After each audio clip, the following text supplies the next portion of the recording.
Hello, dear ones. Father Peter John here, coming to you from All Saints Orthodox Church in Bloomington, Indiana. Christ is in our midst. I wanted to continue today to speak about the Fathers of the Desert during this Apostles' Fast. We're halfway through.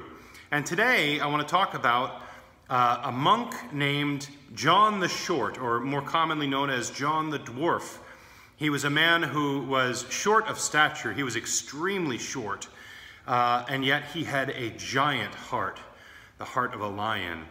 Well, at one point, John went to go and live with a hermit so that he could learn from him, learn obedience when John was a younger monk.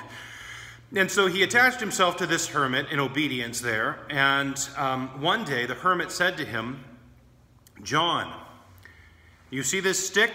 And the hermit held a dead stick in his hand. And he stuck the stick into the sand, and he said, "I want you to water the base of that stick every day until it bears fruit." Well, of course, this sounds like an absolutely impossible task. I mean, by human standards, it is an impossible task. Nobody can take a dead stick and water it until it grows and bears fruit. But nonetheless, John was obedient. And so John began to do this. Now, they were so far from the water source that John had to go and take a vessel and leave in the evening, walk half the night to get out to the water, draw the water, carry it all the way back, and then as the sun was coming up, he would arrive and water the stick. He did this every day for 3 years. And at the end of 3 years, lo and behold, the stick began to grow leaves and to bear fruit. And so the hermit who had given John this obedience took and he picked a piece of the fruit, and he went to the church where all the different monks would come and pray together. And he walked in there before the service one day, holding the fruit in his hand. He said, "Brothers, come and taste the sweet fruit of obedience."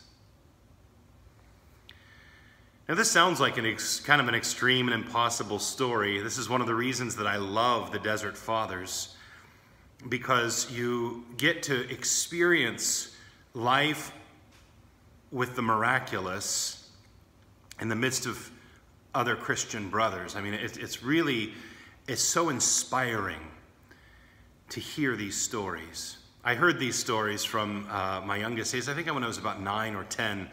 And at night, everybody likes to hear bedtime stories. Well, my brother had started reading the Desert Fathers, and he began reading them to me as Desert Father bedtime stories. So when I say that I grew up with these stories and was inspired by these stories as a child, I mean way back. And you can see why. The virtue of obedience. The virtue of obedience is so important. It's central in the church. When the fathers talk about a healthy spirituality, they always talk about having a healthy sense of obedience, a healthy obedience to those in authority over you. So, for example, the church, we talk about fasting. The church gives us fasting as an obedience. And if we can learn to be obedient to the church in what we are eating, then we are learning obedience to God in a little way, And so the church gives us these little opportunities to learn obedience. Christ says, what is impossible with man is possible with God. And in the story today of John the Dwarf, John the Short, we see something that is seemingly impossible, but the fruit of his obedience is sweet and it's real. And this story is a gift from God to show us that things can happen beyond our expectations, beyond what is seemingly possible, if we will be obedient to God. And in this case, in the story today, he's being obedient to God by being obedient to his spiritual father. So brothers and sisters, be inspired by this, be strengthened by this, and encouraged by this story, and let us go and do likewise in our obedience to God and to the teachings of Christ and the church. Christ is in our midst. He is and ever shall be.